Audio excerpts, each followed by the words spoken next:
Signing contracts sure can be daunting. They're legally binding, and there are a whole bunch of complicated legal terms written in ways that can be tough to understand. Well, today, we'll help explain 5 complicated terms in the contract.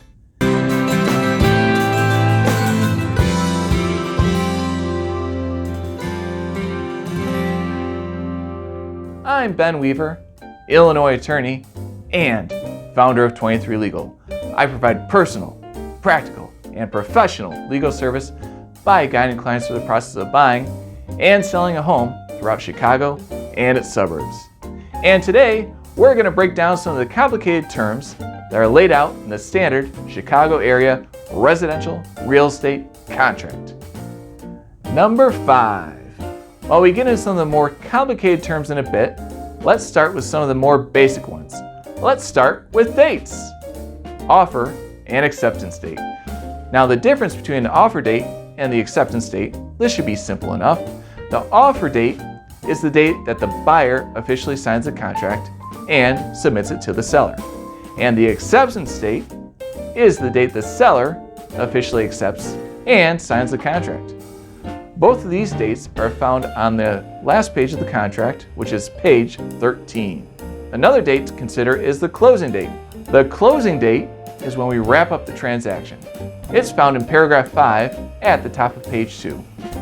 However, that date does tend to be a little flexible if some of the issues run into, but the majority of closings do happen on their originally scheduled date. Now, the closing date is when we wrap up the transaction.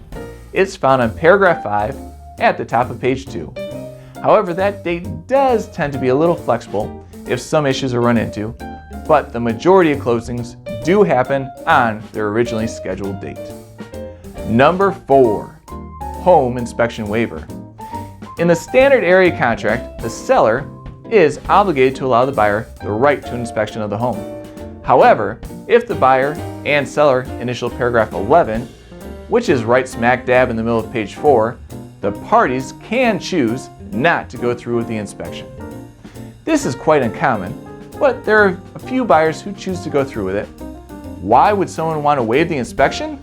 Well, check out a recent video on top 5 ways to make your offer more appealing for a deeper explanation of the benefits of waiving an inspection. Number 3, possession after closing. Have you ever considered letting the people you just bought your new home from live there for an extra 2 weeks after closing? What a crazy idea! Actually, we see this a few times a year in the contracts that we work on. Let's say the seller's purchase is scheduled a week or 2 after our closing. The parties can agree to allow the seller to stay through an agreed upon date for an agreed upon amount, which is usually a daily rate equal to their mortgage payment, or PITI to be more technical. Principal, interest, taxes, and insurance. This makes it potentially beneficial for both parties. The buyer gets a little extra cash in their pocket, and it keeps the seller from living in a motel or on the street while they find a new forever home for themselves. This paragraph is found at the bottom of page 11, paragraph 35. Number 2, the buyer's home sale contingency. Paragraph 30, page 9 of the contract. Now, this can apply in a situation similar to our last point about possession after closing, but from the other side.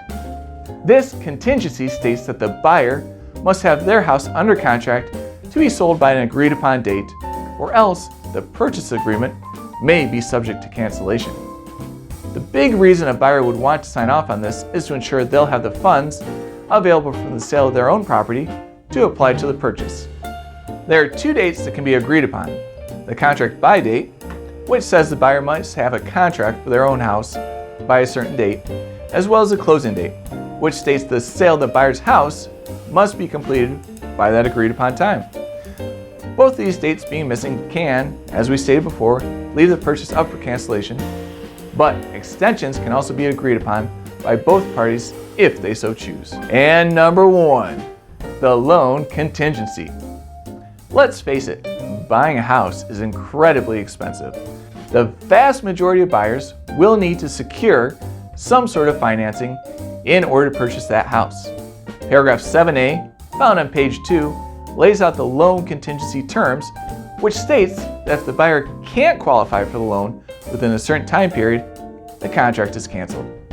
This protects the seller from going into a contract with someone who cannot afford the price and protects the buyer from taking on an insurmountable debt that they would not be able to overcome without a loan. I would suggest that well over 90% of the contracts we deal with have a loan contingency signed off on. However, the rare cash deal obviously will not have to be concerned with securing financing, and therefore the contingency is not in effect. So those are the 5 contract terms found in the Chicago area residential real estate contract. Do you have any other suggestions? Leave them in the comments below. Maybe we'll do a part 2 down the road. Drop a like if you found this helpful, and subscribe to 23 Legal for more real estate law content. I'm Ben Weaver, open to taking new contracts and clients, and I'll see you in the next video.